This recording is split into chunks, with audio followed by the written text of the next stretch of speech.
Hola, buenas tardes. Estoy muy contenta de tener una presentación aquí en Buenos Aires, que es una ciudad donde nunca he estado. Pero sí que aquí venía a dar conferencias, más de una vez ha venido Enric Miralles, que era mi marido y era mi partner, digamos, en el trabajo, en la vida.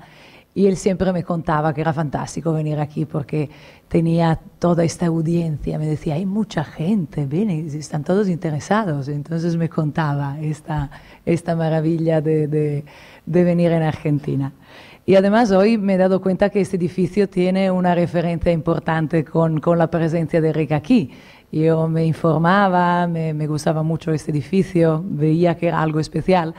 Y me dijeron, yo no lo sabía, no me acordaba, que Enric estuvo en el jurado de este edificio. Entonces realmente yo creo que hoy Enric está más presente que nunca en la conferencia que estoy dando. Y bueno, hoy una conferencia como todas de estas realmente largas. Tengo muchísimas imágenes, pero intentaré ir rápida porque veo que todos hemos querido contarnos todo lo que estamos haciendo. Bueno, nosotros en el estudio, la primera imagen que he puesto es una imagen del estudio, de cómo somos nosotros, de cómo trabajamos. Somos, yo creo, como un atelier, mucha gente, muchos jóvenes estudiantes o jóvenes arquitectos que vienen en práctica y sobre todo realmente un trabajo casi artesano, intentando como hacer entrar cada fase del proyecto dentro del resultado mismo. Y bueno, claro, muchos proyectos por encima de estas mesas. Yo hoy he pensado presentaros solo algunos y seguramente los más significativos. Yo creo que de los más significativos y también de los más difíciles de acabar han sido el Parlamento de Escocia. Ese es un gran proyecto en una ciudad tan maravillosa como Edimburgo y empezamos el concurso en el 98 con Enric todavía vivo. Y bueno, realmente pensando que un proyecto de este tipo no era para nosotros porque demasiado institucional. Nosotros no pensábamos de ser unos arquitectos institucionales. En cambio, cuando nos hemos dado cuenta de cómo era el lugar, de qué era lo que nos pedían, claro, nos hemos enamorado del proyecto y del tema, ¿no? Era construir un edificio absolutamente simbólico, porque era lo que querían, justo al final de esta línea, ¿no? Edimburgo es esta ciudad tan fantástica, formada realmente casi por una topografía, la ciudad misma parece una montaña. Y al final de esta línea que se llama la Royal Mile, está el Palacio de la Reina, realmente en oposición con el castillo. Y allá delante del Palacio de la Reina tenía que surgir el nuevo Parlamento de Escocia, pensando que Escocia ha sido una nación que ha querido su independencia desde centenares de años y nunca lo ha conseguido. Además, una nación donde la gente se pelea entre ellos, donde realmente hay una dificultad para encontrar un símbolo de qué es su unidad, ¿no? Qué es esta cosa que están buscando y que para ellos es tan importante, esta autonomía.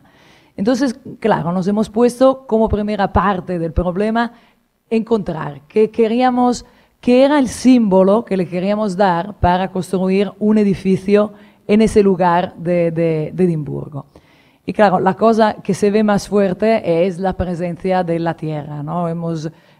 Después de descartar muchas opciones, hemos visto que la tierra de Edimburgo, la tierra de Escocia, es quizá lo que más mantiene unidos a esta serie de tribus, a esta serie de clan que siempre se pelean entre ellos. Pero lo que sí que tienen clarísimo es que pertenecen a esta tierra, que además es la misma tierra que le da el sabor al whisky y que le da realmente como este carácter de independencia. Entonces le hemos propuesto al jurado de realmente hacer un edificio que casi era proseguir esta montaña, que es fantástica, que está en el centro de la ciudad, proseguirla hasta el lugar que está aquí y hacer que el edificio casi fuera una emanación de esta tierra que llegaba hasta la ciudad, hasta este final de la Royal Mile. Entonces es un edificio con una cola de paisaje, una cola de tierra, que es casi su espina, su estructura, y que tiene también todo el tema del eco de hacer un anfiteatro, que al fin y al cabo es el primer movimiento que se hace para hacer un parlamento, y que es capaz de hacer crecer por encima de su fuerza un edificio casi como una roca, ¿no? Como un edificio que se forma gracias a la fuerza de esta tierra que empuja, esta tierra que llega ya empujando. Y claro, cuando ves el edificio acabado, después de haber realmente trabajado siempre sobre este tema como de una masa casi rocosa, te das cuenta que el resto de Edimburgo realmente es así, es como toda esta serie de edificios que casi cambian un poco el perfil de la montaña y el perfil de estos movimientos de tierra que ya tiene la ciudad y que son fantásticos. Entonces realmente era esto, como crear este gran anfiteatro y hacer que el edificio del Parlamento, que es un edificio en principio muy privado, muy difícil y muy impenetrable, porque realmente hay todo un tema de seguridad importante, se transformara en un edificio muy para la gente. Por eso hay esta pérgola en la planta baja, donde se crea una relación entre el nuevo edificio del Parlamento, que es el nuevo edificio institucional de la ciudad de Edimburgo, y el otro edificio de la institución histórica, que es el Palacio de Holyrood, que él está delante, que es el Palacio de la Reina y donde han estado los grandes reyes de Escocia y de Inglaterra, más famosa de todos, la famosa María Estuarda, que allá perdió la cabeza justamente. Entonces, creo que este diálogo entre el palacio existente de Holyrood y el nuevo edificio es tan fuerte que posibilita realmente cambiar un poco la morfología de la ciudad, cambiarle la forma e inventar aquí una plaza donde no había nada más que el final de una línea, que es la línea de la Royal Mile. Y además esta grande pérgola indica casi como una línea de sombra que el público puede entrar, ¿no? Como casi que el edificio fuera cortado en la parte baja y diera la impresión que por debajo está abierto. Este es el plano final, digamos, el plano que se ha ejecutado. Aquí se ve que es un edificio complejo y que se ha querido mantener complejo, ¿no? Como casi dibujar una roca en planta. Hemos mantenido un edificio existente, que era un edificio histórico, pero incorporándolo dentro de toda esta nueva volumetría, el edificio casi desaparece y viene a ser parte de todo este complejo, el complejo del Parlamento. Y una de las otras ideas que se ha mantenido, bueno, no os enseño las miles de propuestas de planos, porque realmente los planos han ido cambiando muchísimo, ha sido como muy complejo darle una armonía y una función a toda esta organización muy compleja. Pero una de las ideas que se ha mantenido siempre muy claras ha sido también eso de mantener el hemiciclo, la sala más importante, como una sala suspendida, sabiendo que todo el movimiento de tierra, el anfiteatro que creaba la tierra, era realmente como el movimiento de la base, que le daba fuerza y empujaba por encima a los políticos que se quedaban más suspendidos a decidir para todos en una sala por encima de las cabezas de la gente.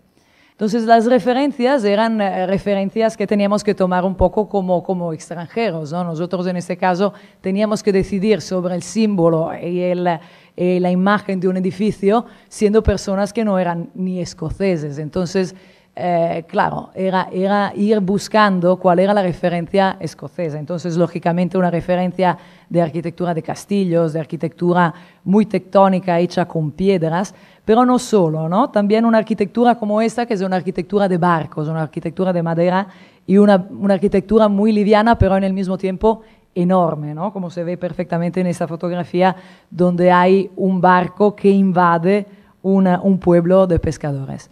Y esto lo hemos ido trabajando realmente durante todo el proceso en el estudio, con este estudio atelier que tenemos, digamos, haciendo maquetas, miles de maquetas que han ido de una escala a la otra, ¿no? Por ejemplo, aquí estamos estudiando cómo es la estructura de madera que ya queríamos para la sala, y aquí es la estructura que va creciendo en la realidad. Está este hemiciclo, el techo del hemiciclo, que tiene que parecerse a un barco y que queríamos que fuera como realmente un lugar donde los miembros del Parlamento tuvieran la impresión no de estar en Escocia, pero realmente casi de estar decidiendo, no de estar en Edimburgo, en una ciudad determinada, pero de estar decidiendo para Escocia en un barco, ¿no? en un lugar que sí representa Escocia, porque es su tecnología, su capacidad constructiva,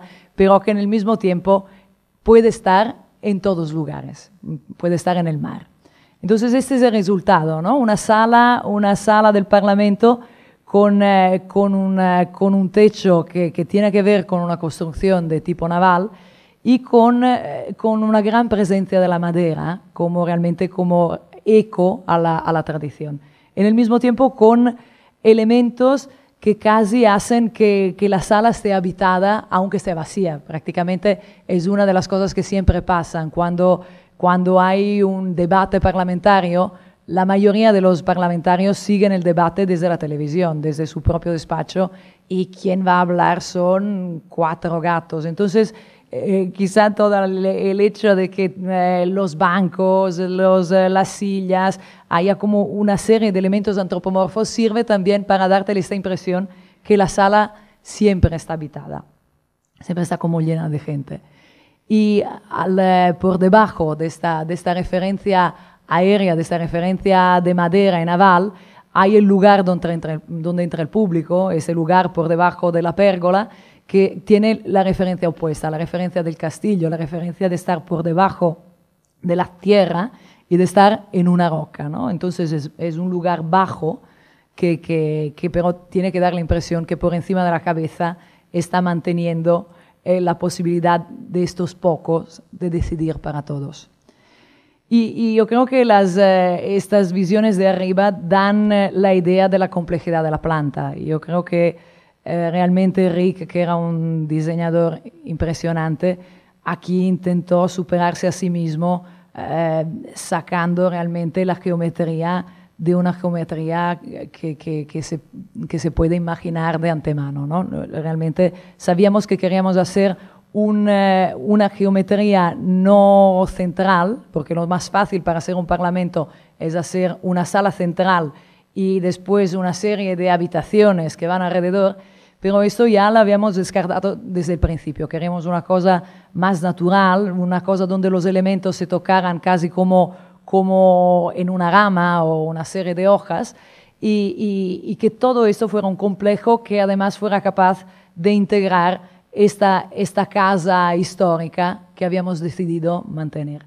Y bueno, la geometría es muy compleja, pero al final funciona, y es este gran edificio, que es el edificio más macizo, que es donde hay los despachos de los parlamentarios, el edificio mantenido, que es esta casa histórica que casi funciona como un pasillo de un lugar al otro, un patio que después tuvimos que invadir con esta serie de elementos porque nos pedían más y más metros, y esta complejidad, digamos, de esta serie de salas, donde la más grande es el hemiciclo, y el resto son salas de decisiones más pequeñas.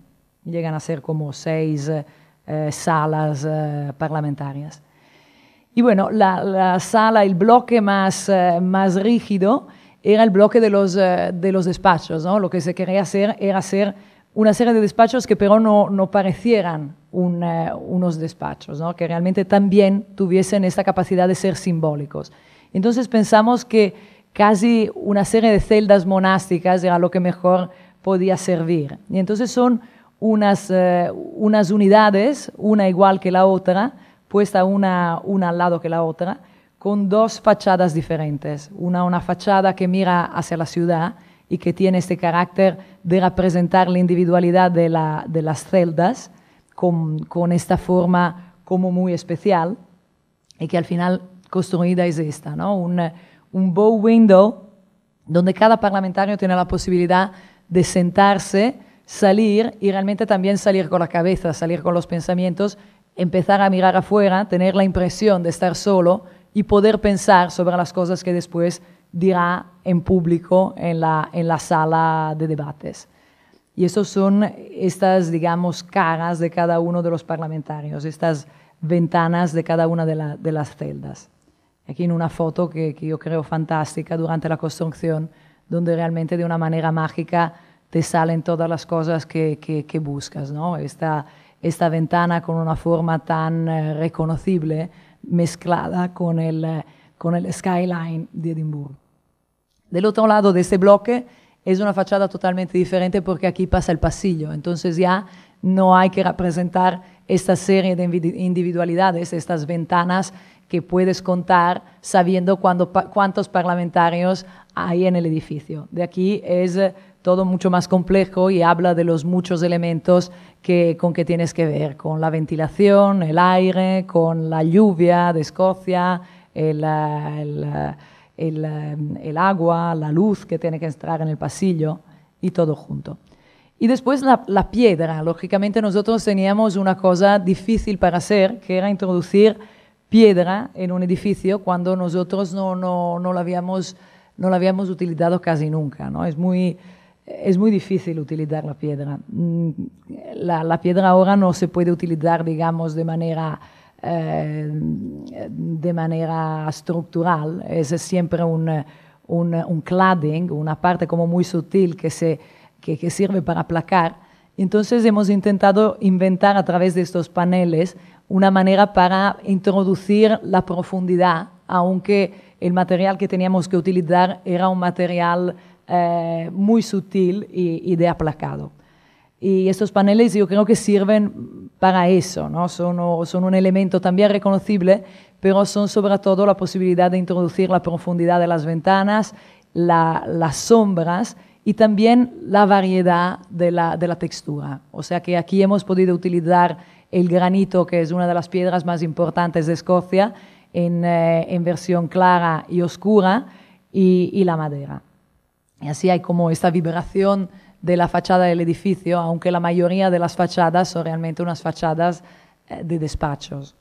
Y este es un poco un señor, un cuadro de la Pinacoteca de Edimburgo que nos ha seguido volviéndose como una figura simbólica importantísima también para los mismos escoceses, ¿no? No sabemos muy bien por qué, pero quizá porque su figura representa un poco esta serie de paneles antropomórficos que invaden la fachada del edificio. Y después un poco estas fotos son el resultado de la decisión. Cuando toman una decisión que la planta es compleja y es casi como una roca, entonces realmente los puntos de vista son todos diferentes. No tienes una imagen, no tienes una fachada tipo, tienes una serie de puntos de vista que cambian continuamente, tanto que ahora somos nosotros los que descubrimos el edificio a través del punto de vista de cuando vamos a pasear, o de los fotógrafos, o de las varias personas que te hacen ver sus puntos de vista. Y aquí es el lugar donde hemos tenido que ampliar. Nos han pedido mucho más metros durante la construcción, entonces la decisión ha sido invadir el patio central delante de la casa histórica con un foyer que es casi como un foyer de jardín, y donde nos hemos dado cuenta que la tecnología mejor para introducir una geometría tan compleja era seguramente la tecnología de hierro, ¿no? Hierro curvado. Entonces, esto es el resultado. Es un foyer bajo, casi como un garden lobby, y con la posibilidad de mirar desde dentro afuera y acceder a todos los varios lugares de este complejo que es el nuevo Parlamento de Escocia. Y desde el interior es esto, son casi unos ojos que permiten a la luz entrar, y también una superficie que deja que la luz se apoye y no se pierda, ¿no? Porque en fondo la luz, si no le das una superficie, no existe. Y una parte, digamos, más en relación a la ciudad, más en relación a la Royal Mile, es este muro que siempre hemos sabido que tenía que ser un muro como con una escala diferente, que fuera capaz de introducir el nuevo Parlamento, el nuevo edificio, a la continuidad de esta línea que va desde el castillo hacia el Palacio de la Reina. Entonces aquí es un muro como de escala más pequeña, más escala humano, más que se puede tocar, con toda una serie de cosas que hacen que te puedas acercar, ¿no? Es realmente como un muro historiado con toda una narrativa, donde una serie de piedras, 73 piedras que representan los counties de Escocia, todas diferentes, están inscritas. Entonces, con trozos de literatura escocesa, entonces te acercas, la gente realmente se acerca, lo toca, lo lee, y sin darse cuenta, poco a poco, baja por la Royal Mile y ya está delante de la mole y de la volumetría del edificio, que es mucho más imponente. Bueno, yo creo que esta relación con el cielo de Edimburgo, con los palacios y con esta cosa que por la noche realmente te das cuenta que es un invento, porque Edimburgo está también inventada para que se parezca a una ciudad fantasma, ¿no? Absolutamente fantasiosa, maravillosa, pero como una novela de Walter Scott, donde los fantasmas son unas invenciones, unos inventos que prenden forma en la... Y bueno, aquí llegamos a otro proyecto donde el cielo es muy diferente, pero que también está en un lugar al norte. Este es un proyecto, un concurso que hicimos para el puerto de Hamburgo, y lo hicimos bastante más tarde, en el 2002, y aquí se nos pedía introducir una parte del antiguo puerto de Hamburgo, que es esta, para que se transformara en ciudad, y aquí se ve que esta idea es bastante lógica, porque realmente es el trozo que le falta. Aquí, digamos, la ciudad, ya el planning estaba planificado, pero nuestro concurso era para dar idea para los espacios públicos de este antiguo puerto que se transformaría en ciudad.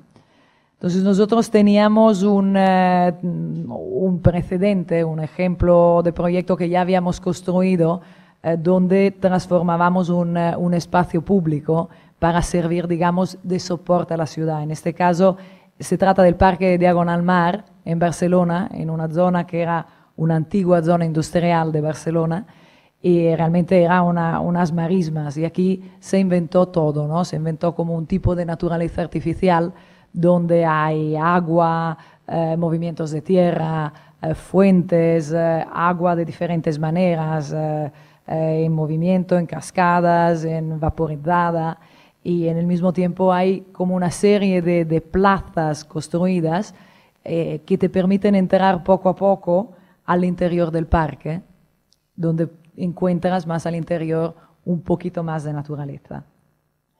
Entonces aquí en Hamburgo también le proponíamos una continuidad. Lo que veíamos que era importante era un poco romper el límite entre lo que era ciudad y lo que era el agua. Hamburgo es un agua muy peligrosa. Hay lugares donde te das cuenta que el agua es muy diferente, ¿no? Es muy diferente hablar del agua en Holanda, donde el agua ya está domesticada, o hablar del agua aquí, donde solo en los años 60 han habido muchos muertos por el hecho que las mareas son brutales.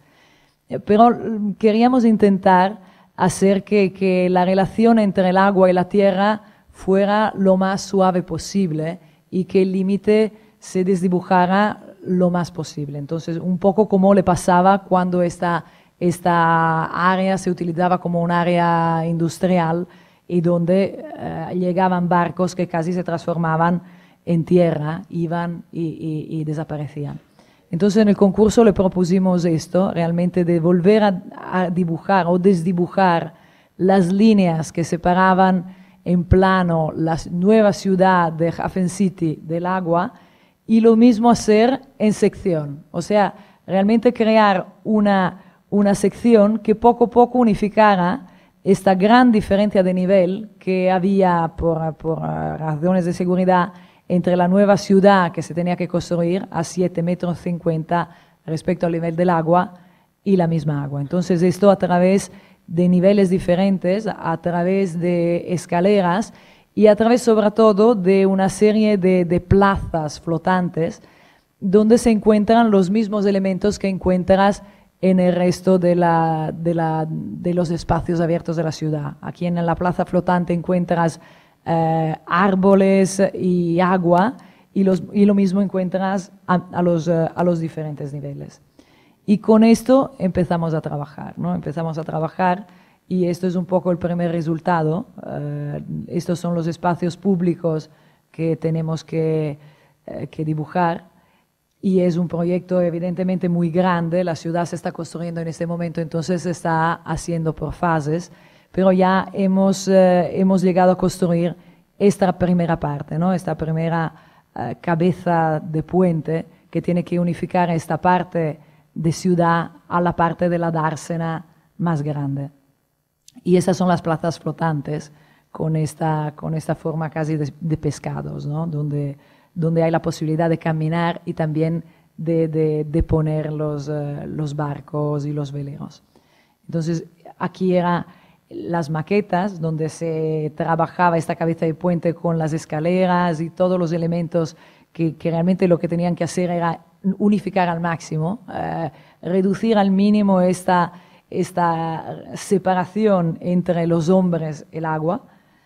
Y aquí un poco el trabajo de construcción de las varias piezas. En principio, habríamos querido introducir como elementos de construcción elementos prefabricados de hormigón, pero que son como, digamos, como esto. Los muros, que son realmente un puerto, son metros y metros de muros, queríamos que fueran todos hechos como de este nuevo elemento, pero la mayoría de los muros, por muchas razones, al final tuvimos que hacerla de ladrillo. Entonces, el ladrillo realmente ha sido referirse a las arquitecturas que existen aquí en Hamburgo y que son realmente unas arquitecturas maravillosas y de grande cultura, ¿no? De una época en que Alemania tenía esta gran capacidad de hacer un edificio industrial, pero hacerlo además sin tener miedo a la decoración o hacerlo absolutamente fantástico.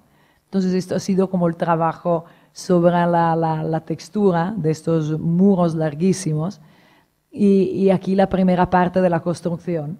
Y yo creo que aquí realmente toda la presencia de la figuración es una presencia querida. También es parte de este programa de romper los límites y de entretener, digamos, los nuevos inquilinos del puerto con una intensidad de visión, porque antes esto era un puerto industrial donde llegaban, digamos, los protagonistas eran los barcos, estos barcos enormes, y el trabajo de cargar y descargar.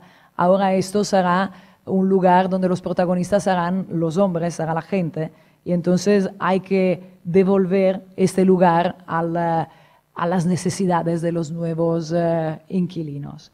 Entonces hay todos estos elementos, ¿no? La plaza, la nueva cabeza de puente que tiene que conectar con las futuras plazas flotantes, es esta, donde hay la presencia de las gradas, de los bancos, de estas grandes lámparas que crean como algo por encima de la cabeza de la gente, y de otras lámparas que recuerdan a los mástiles de los árboles, de los navíos que ahora ya no están. Entonces esta es la grande lámpara que hemos acabado justamente hace un mes y medio, y la pavimentación. Yo creo que esta continua solicitación visual es realmente esto, ¿no? Intentar romper continuamente, romper esta presencia de los larguísimos superficies del puerto. Y esto es un poco la primera parte, donde se ve el mar y donde se ve también el trabajo que hay que hacer. Este edificio del fondo será un edificio que ya está proyectado por Herzog de Meuron, y aquí será un auditorium. Entonces, esto será construido, pero esto será para una segunda fase. Estas lámparas son las lámparas que tienen más a que ver con este tema de la verticalidad y de los mástiles de los barcos que ya poco se verán por aquí. Bueno, yo creo que es fantástico también el puerto industrial existente. Lógicamente, cosas de este puerto siempre quedarán por aquí. las que puedan quedar. Y aquí ahora os enseño rápidamente un proyecto, pero un proyecto que le tengo un grandísimo cariño. Es un proyecto que todavía tenemos que empezar, pero que ya llena muchísimo el estudio. Es un proyecto para esta señora que se llama Vicky Sherpa y que es la fundadora de una serie de escuelas en Nepal, unas escuelas para los niños de la casta de los intocables principalmente. Esa señora ha ido al Nepal con muchos deseos de introducir una buena educación para la gente, para los niños que en principio no tienen ninguna posibilidad de tenerla. Y un día me dijo, bueno, yo tengo que construir mi segunda escuela, ¿por qué no me la diseñas tú? Me dije, encantada, muy contenta, pero no entendía muy bien. Me dice, porque yo a los niños les doy una educación que es la mejor que puedo dar. Entonces quiero que también la arquitectura de su escuela sea la mejor arquitectura que se pueda tener. Y esto me ha hecho entender mucho, ¿no? Realmente ella sabe que la arquitectura es parte de la educación y que además no es solo la educación de los niños, también es la educación de la gente de Katmandú, o intentar hacer ver a todo el mundo que este cambio que ella quiere hacer dentro de una sociedad que ya va por castas porque cuenta de una manera mentirosa que esto es un destino dictado por Dios, bueno, que todos se den cuenta que ha pasado algo muy especial, porque un edificio muy diferente y muy único en el Nepal se ha construido justamente para los niños que no pueden acceder a la educación. Entonces, el viaje a Nepal con esta señora fue muy impactante ver los niños verdaderos que están atendiendo las clases y que son absolutamente curiosos y fantásticos, de todas las etnias. Y la idea es conectar una escuela que ya existe, que está al final de esta calle, con el nuevo terreno que Vicky ha podido comprar, que está por aquí, de manera que realmente sea casi como un campus, ¿no? Llegar de un edificio al otro y que los dos edificios funcionen juntos. Nepal es un lugar increíble, lógicamente la referencia a la historia nepalí es casi como, no sé, como imposible, ¿no?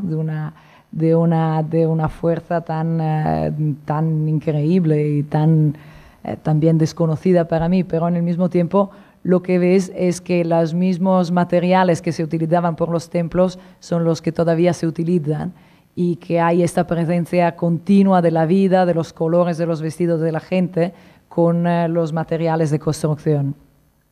Entonces hemos pensado que sí, que se podía hacer un proyecto utilizando los materiales que se pueden hacer por allí. Y en este proyecto se ha también englobado como arquitecto, un arquitecto que vive en Barcelona, que pero es argentino, que se llama Gustavo Barba, y con que hemos trabajado el proyecto y que también dice que tendrá la valentía de ir a Nepal a seguir la construcción, ¿no? Porque realmente tiene que ser una aventura complicada y muy especial. La parcela es una parcela muy pequeña, la idea es una idea sencilla, dejar la planta baja lo más abierto posible, de manera que pueda servir realmente como un cobertizo, como un lugar para poder hacer actividades, y después más arriba las aulas, y especialmente en la planta de arriba las aulas de los más pequeños, que tendrán el techo como lugar de juego, como patio. Entonces es casi un edificio que sirve como cubierta por el lugar de abajo, y donde queremos introducir toda esta serie de colores fantásticos del Nepal, pero introducirlo realmente en el material. Entonces estamos con esto, ¿no? Estamos probando las gelosías de colores, introduciendo el tema de cómo esmaltar los ladrillos. Y bueno, esto ya lo veremos una próxima vez, y a ver Gustavo cómo lo construye in situ toda esta fachada que estamos proyectando. Y aquí volvemos a un proyecto con muchos colores. Este es el Mercado Santa Caterina en Barcelona, Ahora os quería hablar de otro edificio, que es este edificio que se ve aquí atrás. Es la torre de gas para la compañía de gas natural, que en este momento se está construyendo y que se acabará dentro de pocos meses. Y eso fue un concurso que se hizo en el 99, donde también la compañía de gas pedía un proyecto, un edificio muy simbólico.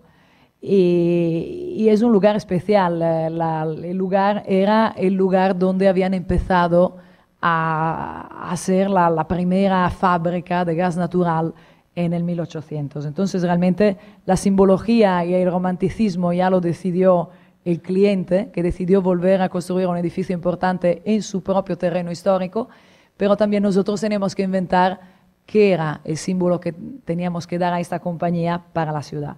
Entonces la ciudad ha sido muy presente en todos los primeros dibujos y era intentar no tomar una decisión directamente sobre el símbolo o la forma que tenía que ser de este edificio.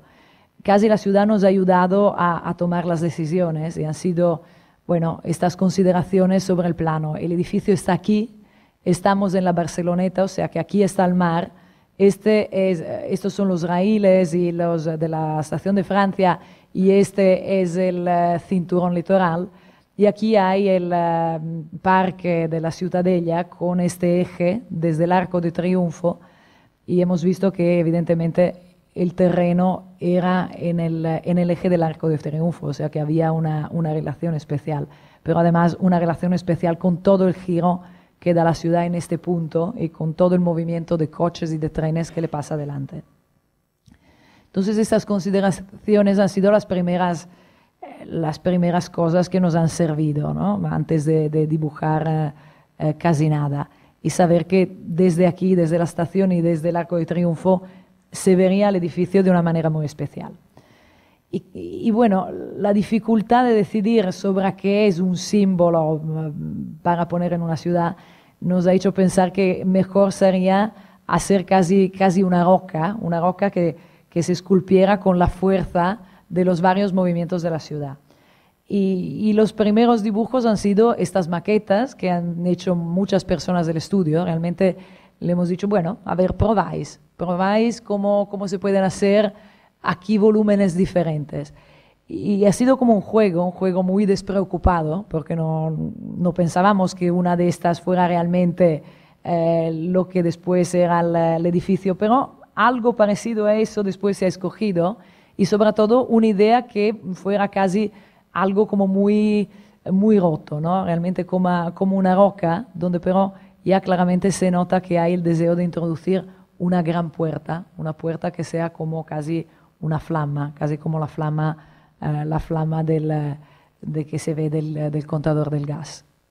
Entonces cuando tomas la decisión de hacer un edificio que es complejo como una roca, lógicamente los planos son todos diferentes y son desde la planta baja, que es muy extensa, hasta la última planta, que es realmente una torre muy esbelta y de planta muy exigua. Y la entrada, esta rotura, digamos, en la misma masa, era lo que queríamos fuera el foyer, ¿no? En el foyer queríamos que se viera la verticalidad del edificio. Y entonces es casi esto. El edificio es esto. Aquí se confunde mucho qué es la parte de urbanización y la parte de edificio, pero es una cosa querida y realmente digamos, la rotura, la calle que hay aquí en el medio es la entrada, el foyer del edificio. O sea que casi un foyer externo. O sea que aquí hemos un poco separado los dos elementos para dejar que esta fuera la entrada. Y hemos trabajado la volumetría para llegar a afinar un poco el proyecto mismo. Entonces, una vez decidido, una vez en construcción, el proyecto ha tenido formas muy diferentes y hemos ido como haciendo un diario de estas, digamos, desde ese punto de vista hemos tomado fotos cada día, un poco para ver el crecimiento del edificio, cómo iba cambiando durante su misma construcción. Y ese es un poco el lugar donde se entra. y la decisión sobre la piel del edificio, que queríamos que fuera una piel de vidrio, una piel muy sencilla, pero que tuviese la capacidad de unificar este volumen complejo. Hemos escogido unos vidrios diferentes, son reflejantes, pero son 5 tipos de vidrios diferentes, y también le hemos dado un juego, digamos, una deformación especial, de manera que a veces durante el reflejo no sabes si es que hay una reja muy especial o hay un reflejo de formato, y la deformación sirve un poco también para desdibujar los límites en el cielo de este edificio. Y esos son momentos bonitos, digamos, de la construcción. Aquí es el momento en que hemos sacado el pilar al voladizo, que es un voladizo de 35 metros, o sea, un voladizo muy importante. Esta parte del edificio trabaja como una viga única, y fue un momento muy emocionante donde hemos celebrado con una fiesta, sobre todo los constructores, y la deformación al sacar el pilar fue de 1,6 centímetros. Y entonces, bueno, fantástico. El ingeniero decía que se esperaba 1,7 centímetros y que se había equivocado. Entonces me quedé tranquilísima. Bueno, tranquila no te quedas nunca, pero bueno. Entonces estos son los varios momentos. Cuando estamos contentos hay el cliente que puede hacer un gesto de este tipo, pero por la mayoría de las veces con el cliente es de una dificultad alucinante. Pero comparado con el cliente de Edimburgo es una maravilla, entonces nunca más me quejaré. Y aquí es el momento donde los clientes llegan a ver, digamos, su despacho durante la construcción, y es fantástico porque le interpretas la cara y ves que están como muy serios, pero en realidad están contentísimos de ver que ven la ciudad y la dominan de una manera increíble, porque en Barcelona solo poca altura, como 20 plantas, como este edificio, te da la posibilidad de dominarlo casi todo. Y este es el equipo, digamos, momentos en que te vas fotografiando un poco para sacarte de la presión tremenda que puede significar la construcción de un edificio de este tipo. Y momentos también divertidos, como un paseo que hemos hecho con todo el estudio para que uno de nosotros sacara la foto mejor. Entonces estas son las fotos que la gente del estudio ha ido haciendo en un momento de la construcción. Y es bonito, ¿no? Porque me he dado cuenta que somos todos unos románticos tremendos. No ha habido, bueno, esta es una foto más objetiva, y esta es una foto divertida porque es la construcción del edificio vista desde el punto de vista de los osos del Zoo de Barcelona, que están justamente allá adelante.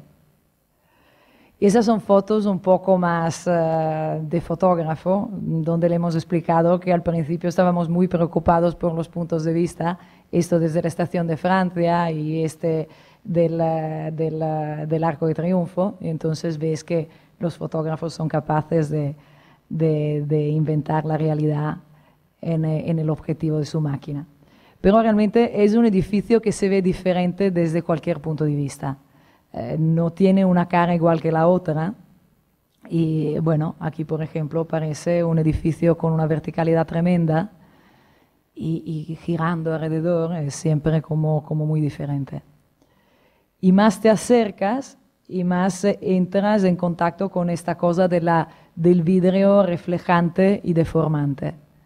Entonces aquí estás en la entrada, que he dicho que es como el foyer, es realmente una calle exterior que durante un cierto periodo de tiempo del día la gente también puede cruzar, pero realmente esto es el foyer del edificio. Desde aquí después te distribuyes al interior del edificio. Tienes aquí la sensación de la altura, y es muy difícil darle una sensación de altura a un edificio que en el fondo solo tiene 20 plantas. Y aquí es este momento, ¿no? El curtain wall y todos los materiales sucios de la construcción. Y con el cinturón, que es un elemento fundamental. Y aquí cuando empieza a ser realmente de caleidoscopio, que es algo que hemos querido, ¿no? Que fuera casi como un caleidoscopio para la ciudad. Un lugar donde los reflejos fueran siempre diferentes y que los puntos de vista fueran siempre diferentes, tanto que te puedes sorprender, este era el mismo edificio, pero es que no parecía para nada. Entonces, bueno, nada, ahora os explico un último proyecto, que es el proyecto que yo creo que hemos amado más y que amo más, porque es un proyecto donde hemos dedicado muchos años, mucho esfuerzo, y también que representaba un poco nuestra vida, porque nosotros hemos decidido vivir en el casco antiguo de Barcelona, en una época donde eso parecía una cosa un poco extravagante. El casco antiguo era un lugar como muy decaído socialmente, pero lo encontrábamos como un lugar absolutamente fantástico para descubrir. Entonces, cuando nos encargaron de rehacer el mercado Santa Caterina, que era esta enorme pieza de aquí, y además rediseñar un poco el plan ordenador de todo el barrio, realmente para nosotros era como hacer algo muy, muy personal, ¿no? Donde te notas una responsabilidad más fuerte incluso de cuando trabajas en una ciudad que no es la tuya. Este era el mercado como era antes de empezar las obras, y este un poco durante la construcción, ¿no? Aquí con una nueva cubierta y con la nueva abertura, que es un poco el seguimiento de un antiguísimo plano del siglo pasado que nunca se había ejecutado. Entonces, para nosotros realmente el considerar toda la serie de las trazas históricas ha sido importantísimo, porque realmente aquí han pasado muchísimas cosas, estábamos muy conscientes. Nosotros vivimos aquí y ya solo en nuestra casa habíamos encontrado trozos de arquerías góticas, fragmentos que te explican que aquí la gente ha vivido utilizando los mismos muros durante siglos. Y entonces aquí en el mercado Santa Caterina también había pasado algo parecido. Se tiró un monasterio, que era un monasterio gótico de los más famosos de Barcelona, y fue para poner un lugar público que era la plaza, o sea, el lugar del mercado. En Barcelona, en catalán, el mercado se le dice la plaza, o sea que se ve que realmente era el lugar público por excelencia. Entonces, nosotros a reconstruir este mercado queríamos devolverle otra vez este tema de la plaza, ¿no? Una integración muy fuerte entre lo que es la actividad de vender productos de mercado y de pasar por la ciudad y de poderla cruzar, ¿no? Casi como si fuera posible, ahora que se rehaciera el mercado, pasar de un lugar como la iglesia de Santa María del Mar por las calles góticas de calle Moncada, a través de estas pequeñas callecitas, aquí en esta nueva plaza, y después seguir hasta la plaza de la Catedral. Toda esta consideración urbana ha sido muy importante, yo creo más importante que la consideración que le hemos dado a la forma del edificio mismo. Sabíamos que una cosa que queríamos era como que esta plaza invadiera el espacio de delante, un poco para sacar del agujero este mercado existente, y en el mismo tiempo como vaciar el existente, pero dejando cosas, ¿no? Dejando muros, dejando fragmentos, y así el nuevo plano urbano del barrio tenía que tener un criterio parecido, o sea, apoyar la nueva edificación a la edificación existente, de manera que muchas veces no te das cuenta dónde empieza el existente y dónde la nueva construcción. Este eje era como un eje importante, este era uno de los ejes, digamos, como la Vía Layetana, que se imaginaba que podían abrir la ciudad vieja hasta el Parque de la Ciutadella. Esto ya no era posible, pero sí que se tenía que abrir una nueva entrada al barrio aquí detrás. Entonces hemos intentado como reducir este plano de una gran avenida a un plano como de una calle más de vecinos, una calle más de barrio. Y entonces por eso que el mercado y la pérgola del mercado sobresalen de los límites del muro e invaden la parte delante un poco para empezar a reducir este sentido de gran avenida y dejarlo como una calle de vecinos. Entonces el techo desde el principio ha sido como una parte importante del mercado, casi no había más dibujos. Realmente aquí, como en Edimburgo, sí que había muchísimos dibujos. Aquí en el Mercado Santa Caterina se ha trabajado bastante con el material que os enseño ahora, ¿no? Como maquetas o cosas, tanto que después de 3 o 4 años de tenerla en cargo, a un determinado momento no sabíamos si teníamos ningún proyecto para nada. Habíamos probado muchísimas formas de hacer la cubierta. Teníamos muy claro que la cubierta en ese momento tenía que ser capaz de cubrir esta parte nueva del mercado y de saltar las partes que queríamos mantener, de saltar los muros y de seguir como hacia adelante para ir a llegar hacia la Vía Laietana y hacia la Plaza de la Catedral. Pero no sabíamos cómo construirla. Hemos probado muchas estructuras y estas son las varias pruebas que hemos hecho. Y hasta que al final hemos aceptado que una de ellas pudiera ser la buena y hemos empezado entonces realmente a darle una capacidad estructural, una fuerza, a estudiarla, y es, digamos, esta forma, este es el perfil de la cubierta, que son como una serie de cerchas donde hay unas vigas por aquí y por aquí, y estas vigas que tienen pilares solo al exterior están suspendidas al interior, donde hay toda la actividad de mercado, por unos arcos que impiden que al interior hayan los pilares. Entonces la cubierta sabíamos que era importante, ¿no? Desde dentro y desde fuera. También desde fuera porque se vería desde la Vía Laietana. Y lo que queríamos darle, digamos, a la ciudad, desde la Vía Laietana y desde la catedral, era la conciencia que aquí había un lugar donde pasaba una actividad tan divertida como es ir al mercado, donde ves la fruta, la verdura, donde te diviertes a comprar y ves sobre todo esta serie de colores maravillosos. Entonces hemos empezado a trabajar, antes era como una broma, después se ha hecho una realidad, y hemos trabajado esta cosa, ¿no? Como de fruta y de verdura por encima de la cubierta, intentando darle una forma y una geometría y hacerla construible. Y después una gran problemática, ya lo sabíamos que había el monasterio por aquí abajo, pero nadie sabía qué era lo que había quedado el monasterio. Y cuando hemos empezado a sacar, porque aquí abajo iba un parking, lógicamente sin parking un mercado ahora no funciona, se ha encontrado toda esta extensión, una cosa absolutamente impresionante, con las trazas de la iglesia por aquí, con la ábsis, bueno, todo sobrepuesto, lo que eran los cimientos del antiguo mercado, la iglesia. Y yo creo que hemos tenido, no sé, a mí me ha parecido realmente una gran capacidad barcelonés en este sentido de tener un sentido común y de que la ciudad actúa toda junta. Entonces hemos llegado a un compromiso de documentar y destruir la parte toda la parte que después se permitiría la construcción del parking y de la carga-descarga, y solo mantener una parte que en el proyecto está por debajo de una plaza, que además es la parte de los ábsides. Aquí se ve el ábsis gótico, el ábsis románico, la cripta, y entonces estas ruinas, entre todas las ruinas que se han encontrado, eran las más interesantes y también las más explicables. Entonces hemos ido cambiando el proyecto mientras encontrábamos estos fragmentos y estas ruinas arqueológicas.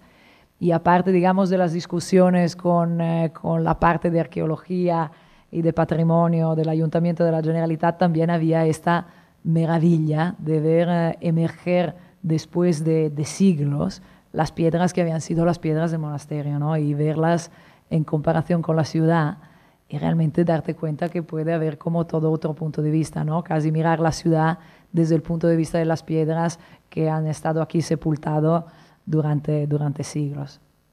Y no solo las piedras, aquí lógicamente como era una catedral habían tumbas, y de estos esqueletos se han encontrado más de 500, lógicamente, ¿no? Los iban como sacando, limpiando, después lo ponen en un plástico negro, después le preguntas, pero ¿ahora dónde los lleváis? Yo creo que van a la basura directamente. Pero no te lo dicen. Entonces, nada, realmente en ese momento es como una sorpresa, ¿no? Ves los esqueletos por allá y el esqueleto de la construcción y todo es como si fuera parte de la misma historia. Realmente estás en un continuo histórico total, ¿no? Este deseo que tienes de realmente de hacer un continuo histórico, no de hacer un pastiche romántico, pero de hacer ver que es muy posible, ¿no? Continuar en la historia tu trabajo. Hay momentos de la construcción que parece realmente así, ¿no? Te confundes cuál es la parte más histórica o la parte más contemporánea, porque en esta foto, por ejemplo, lo que a mí me parece más histórico son los hierros de la armadura del hormigón. Y bueno, pero esta es la solución práctica que le hemos dado a esta plaza cubierta. Se ha bombado la plaza, por debajo se han mantenido las ruinas, así que se podrían recorrer por debajo y por arriba se han puesto como unos lucernarios que permitirán mirar abajo las ruinas mientras uno pasa por la plaza con el carrito de la compra. Y este es el edificio que va creciendo y se pone la estructura, antes como un esqueleto, después realmente como casi un barco flotando por allá encima y por encima, digamos, por la parte exterior, al final se ha escogido que fuera gresite, la cerámica que tenía que recubrir el techo.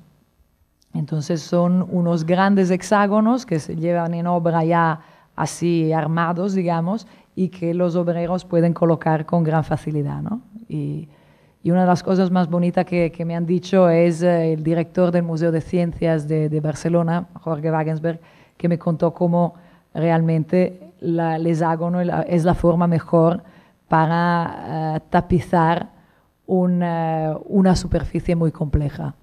Y bueno, creo que ha sido intuición, al final ha llegado por intuición, pero realmente ha sido fácil posicionarla, aunque la cubierta esta es una cubierta compleja. Y poco a poco esto es un poco lo que aparece en relación a la ciudad. Y en los parking también hemos querido dejar alguna huella de lo que eran, digamos, toda la historia del monasterio, que era San Domènec y Santa Caterina, eran los santos del monasterio. Entonces hemos puesto estas manchas que parecen como manchas de humo en el parking y realmente son unos dibujos de San Domènec y Santa Caterina que se quedan allá un poco recordando. Pero estaban puestos con una cosa tan fácil de sacar que yo creo que ya no existe ni uno y la gente ya se lo ha sacado y se lo ha llevado a casa. Y en las escaleras del parking también hemos puesto como una serie de inscripciones misteriosas que están hechas por un amigo pintor y que decía que daría la explicación de esto, pero me parece que ya se ha olvidado hasta él de qué significan. Entonces, bueno, este es el día de la inauguración, que fue muy emotivo, muy bonito, y fuimos con toda la familia y con digamos, prácticamente todo el barrio de Santa Caterina a ver cómo otra vez, después de 7 años, funcionaba el mercado. Aquí hay la madre de Rick Miralles y todos que estamos intentando que no lloren. Aquí hay los clientes del mercado con cara un poco... Y aquí estamos con el político que veis que lógicamente es el más guapo de todos.